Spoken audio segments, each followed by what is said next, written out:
কষ্ট আছে ভাই।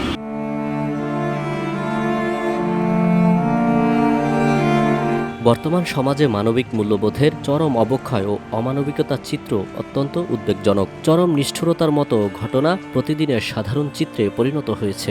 যান্ত্রিক জীবনের সাথে সহমর্মিতা হারিয়ে মানুষ এখন অমানুষ হয়ে যাচ্ছে। তার নমুনা দরিদ্র অসহায় পরিবারের জহিরুল ইসলাম দিয়েই প্রমাণিত হয়। যে রোগের চিকিৎসা সেই হাসপাতালের সামনেই এক অসহায়ত্বের গল্প নাড়া দিয়েছে মানুষের বিবেক। কথা বলেছিলাম শরীয়তপুর জেলার পালং উপজেলার চন্দ্রপুর গ্রামের বাসিন্দা ইদ্রিস মোল্লার ছেলে জহিরুল ইসলাম। গত বছর পেটের দায়ে ঢাকা শহরে আসেন কর্মের জন্য। পরে রাজধানীর শ্যামলীতে একটি হোটেলে কাজ শুরু করেন তিনি। হঠাৎ একদিন কাজের মধ্যে ফুটন্ত তেল শরীরে পড়ে প্রায় 60% ঝলসে যায়।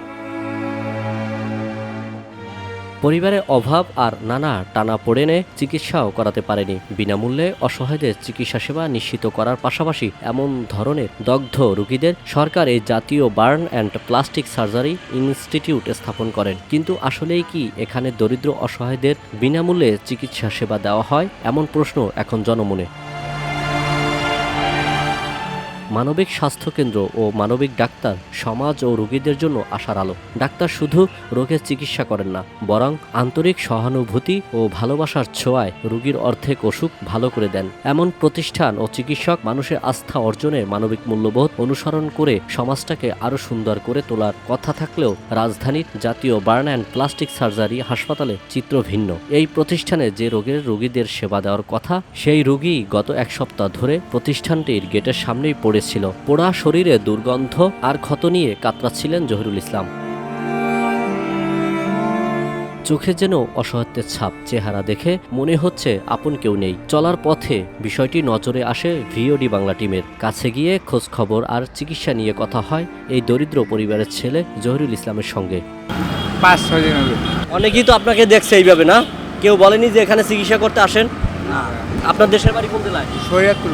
আমার নাম জহিরুল ইসলাম। এখন এই শরীরের এই যন্ত্রণা নিয়ে আপনি কেমন আছেন? এখন কেমন লাগছে শরীরে? কষ্ট আছে ভাই। আল্লাহ, রাতে ঘুমাইতে পারেন? জ্বালাপোড়া করে না? খারাপ লাগে? এই বার্ন ইউনিট হাসপাতালে এত চিকিৎসক ও কর্মচারী থাকতেও এমন অসহায় মানুষটি কি কারো নজরে একবারও পড়েনি? এমন প্রশ্ন এখন সাধারণ মানুষের। তবে মানবিক দৃষ্টিতে একজন পথিককে জহিরুল ইসলামের সেবা করতে দেখা যায়। কথা হয় তার সঙ্গে। তিনিও জানান এই হাসপাতালে জমিদারি ভাব আর স্টাইলের গল্প। 5-6 দিন ধরে এই বৃষ্টি বাদলের ভিতরে এইভাবে না খাই পড়ে খাই ভাই। তো চিন্তা করলাম এই লোকটা এইভাবে থাকলে তো মারা যাবে, কেউ বলবো না যে লোক আছে না কে আছে। আমি ডুমগায় আছে না, সব ময়লা পরিষ্কার করে বাস টাকা পয়সা কিছু তুলছি তুললা। এই যে ওষুধ পানি সব কিনা দিচ্ছে। একটা ছাত্রী 800টার মতো উঠছে, ওইটা ওষুধ পানি কিনা দেওয়া গেছে, খাওয়ানো কিনা দেওয়া গেছে। হাসপাতালে তারপরে এখানে কেন চিকিৎসা হচ্ছে না? কেন অনেক চিকিৎসা হচ্ছে কি এর লেগা? কেউ নেয় না? না না, কেউ নেয় না, কেউ নেয় না। নাহলে এই রুগী পরে থাকবো এই জায়গায়, এটা থাকবো ভিতরে। হসপিটালের লোকজন এগুলো তো প্রতিনিয়ত এখান থেকে আসা যাওয়া করে, তারা কেউ গ্যারেজ করে না, কেউ গ্যারেজ করে না। যার ভাই হ্যাঁ যেতেছে আনছে কেউ কয় না যে এই লোকটা একটু ভর্তি করে দেই। এ দায় থেকে কোনোভাবেই হাসপাতালটির পরিচালক অধ্যাপক ডাক্তার মোহাম্মদ নাসির উদ্দিন এড়াতে পারেন কিনা এমন প্রশ্নে তিনি বলেন, এ ধরনের রোগী এডিক্টেড, তাদের চিকিৎসা দেওয়া কঠিন। আসলে মুশকিল কি, এডিক্টেড রোগীদেরকে রাখা যায় না।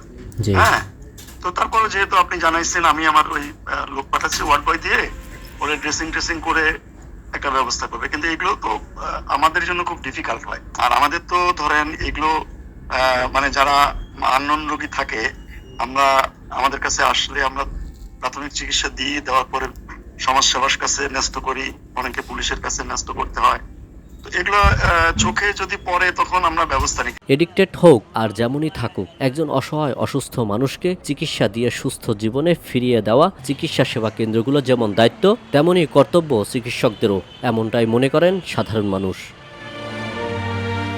আল আমিন এম তাওহীদ, ভিওডি বাংলা, ঢাকা।